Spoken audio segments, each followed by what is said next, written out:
وہ ایک ہے کوئی بہاولپور کا، نہ تو میں اسے خطیب سمجھتا ہوں نہ اسے کوئی ادیب سمجھتا ہوں،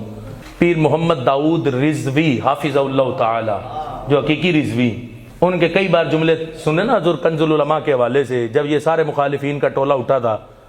آپ کہتے تھے ذات دی کوڑ کڑلی تے چھتیرا نو جپے، اپنی علمی حیثیت تو دیکھو حضور کنز العلماء پر بکنے سے پہلے، وہ کالا قوا نیفا ٹیرا پنڈی کا وہ بگوڑا، اس کے ساتھ ساری جماعت جپے ڈال رہی، اور ادھر سے ایک عالم ربانی کے خلاف اپنی زبانیں چلا رہے۔ ہم کہتے ہیں پوری جماعت کے سربراہان سمیت سب کو سمجھانا چاہتے ہیں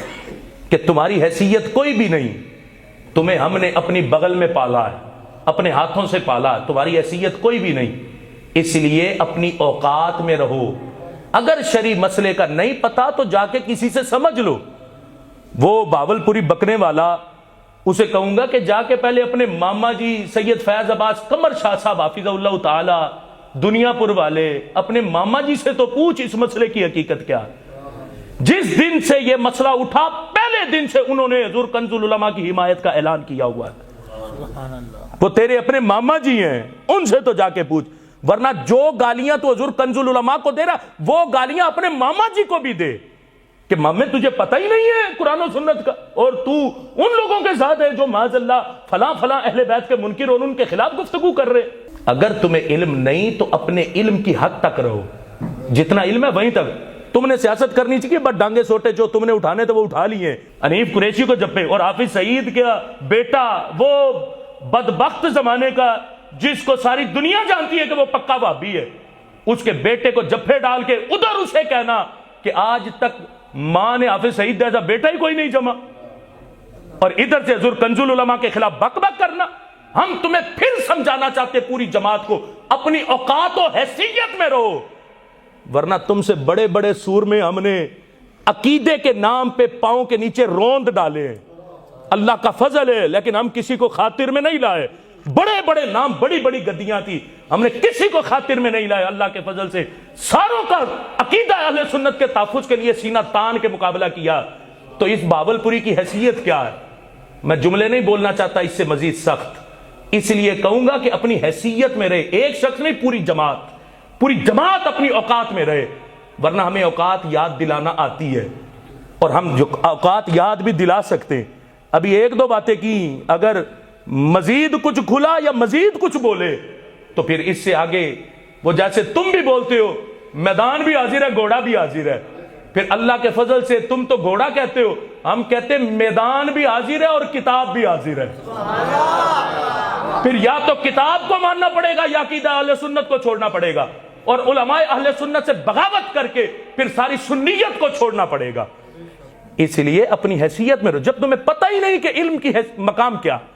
اس مسئلے کی حقیقت کیا، تو ایسے مفت میں بکنا۔ ہم کہتے ہیں یہ تسویہ ما بین سنی و شیعہ، یہ کتاب جو میرے سامنے رکھی، جس جگہ سے عبارت حضور کنز العلماء نے پیش کی تھی، آپ نے کہا کوئی بندہ اس کتاب کو کھولے،